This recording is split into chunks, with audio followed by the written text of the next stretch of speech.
Anganwadi sisters అందరికీ నమస్కారం. Anganwadi updates కోసం మన ఛానల్ని సబ్స్క్రైబ్ చేసుకోండి. వీడియోస్ మాత్రం లైక్ చేయండి. ఇక వివరాలకు వెళ్తే భర్తీతోనే బంగారు భవిత ఐసీడీఎస్లో వేధిస్తున్న సిబ్బంది కొరత. 2 తెలుగు రాష్ట్రాల్లోనూ మరి ఇటు ఆయా పోస్టులు ఖాళీగా ఉన్నాయి. అంగన్వాడీ టీచర్ పోస్టులు ఖాళీగా ఉన్నాయి. అంగన్వాడీ గ్రేడ్ 2 సూపర్వైజర్ పోస్టులు కూడా ఖాళీగా ఉన్నాయి. ఈ విధంగా ఐసీడీఎస్ శాఖలైతే ఇన్ఛార్జి తిప్పలైతే తప్పడం లేదు. కాబట్టి మహిళా శిశు సంక్షేమమే ధ్యేయంగా అంగన్వాడీ కేంద్రాల ద్వారా ప్రభుత్వాలు సేవలు అందిస్తున్నాయి. అయితే ఆయా కేంద్రాల్లో సిబ్బంది లేకపోవడంతో సేవలైతే అందించడం చాలా కష్టమవుతుంది. మరి వయోభారంతో సేవలు అందిస్తున్న సిబ్బంది ప్రభుత్వ హామీ మేరకు ఉద్యోగ విరమణ పొందారు. అలాగే మరికొన్ని చోట్ల వివిధ కారణాలతో ఖాళీలు ఏర్పడ్డాయి. మరి ఖాళీలు రోజుల తరబడి భర్తీకి నోచుకోకపోవడంతో ఆశించిన మేర లక్ష్యమైతే నెరవేరడం లేదు. ఉపాధ్యాయులు ఉన్న చోట ఆయాలు లేరు. ఆయాలు లేకపోవడంతో భోజన తయారీ, పోషణ ట్రాకర్లో పిల్లల నమోదు, చదువు చెప్పడం సమస్యగా మారుతుంది. అంగన్వాడీ టీచర్లు లేని చోట సహాయకులు పిల్లలను కేంద్రానికి తీసుకురావడం, భోజనం వడ్డించడానికే సరిపోతుంది. ఇక పిల్లల వివరాలు ఆన్లైన్ రిజిస్టర్లో నమోదు చేయడం ప్రధాన సమస్యగా మారుతుంది. చిన్నారులకు అక్షరాలు నేర్పించే పరిస్థితి అయితే కనిపించడం లేదు. దీంతో కేంద్రాలకు పిల్లలను పంపించేందుకు తల్లిదండ్రులు అయితే ఆసక్తి చూపడం లేదు. మరి ఇక్కడ చూస్తే అంగన్వాడీ కేంద్రాల పరిధిలోని చిన్నారులకు పూర్వ ప్రాథమిక విద్య అందడం లేదు. దీంతో తల్లిదండ్రులు చిన్నారులను ప్రైవేట్ ప్రీ ప్రైమరీ స్కూళ్ళకి పంపుతున్నారు. అయితే 2 తెలుగు రాష్ట్రాల్లోనూ మరి ఖాళీల భర్తీకి ప్రభుత్వం అయితే ప్రకటనలో నోటిఫికేషన్ వెంటనే ఇవ్వాల్సి ఉంది. మరి గతంలో 10th క్లాస్ విద్యార్హతగా ఉండేది టీచర్ కానీ ఆయా కానీ. మరి కేంద్ర ప్రభుత్వం కొత్త నిబంధనలతో మరి అభ్యర్థులు ఖచ్చితంగా ఇంటర్ పాస్ కావాలని చెప్పేసి రూల్స్ అయితే పెట్టింది.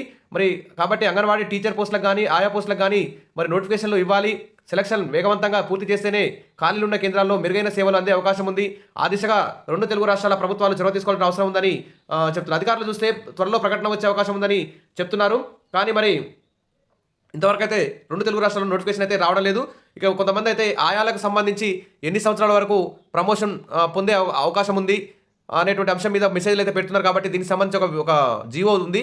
ఆ జీవో గురించి చూద్దాం. ఇది ఏపీకి సంబంధించిన ఆయాలకు ప్రమోషన్లకు సంబంధించిన జీవో. ఇది అంగన్వాడీ సహాయకులుగా, అంగన్వాడీ వర్కర్లుగా ప్రమోషన్ను 45 సంవత్సరాల నుండి 50 సంవత్సరాలకు పెంచినటువంటి జీవో నెంబర్ 44. ఇది ఏపీకి సంబంధించింది. అంటే ఉదాహరణకి ఒక ఏపీలో అంగన్వాడీ ఆయాగా పనిచేస్తున్న వారికి ఆ గ్రామంలో కానీ ఆ మున్సిపాలిటీలో కానీ అంగన్వాడీ టీచర్ రిటైర్ అయితే ఆ అంగన్వాడీ కేంద్రంలో పనిచేస్తున్న ఆయాకి క్వాలిఫికేషన్ ఉండి సర్వీస్ 5 ఏళ్ల సర్వీస్ పూర్తి చేసి ఉండి తర్వాత 50 సంవత్సరాల వరకు ఎవరైనా ఉంటే వారందరూ కూడా అంగన్వాడీ టీచర్గా ప్రమోషన్ పొందడానికి అవకాశం ఉంటుంది. గతంలో 45 సంవత్సరాల వరకే అంగన్వాడీ ఆయాకి టీచర్గా ప్రమోషన్ పొందే అవకాశం ఉండేది. ఇప్పుడు మాత్రం అది 50 ఏళ్లకు పెంచారు. దీనికి సంబంధించిన జీవో చూస్తే ఇక్కడ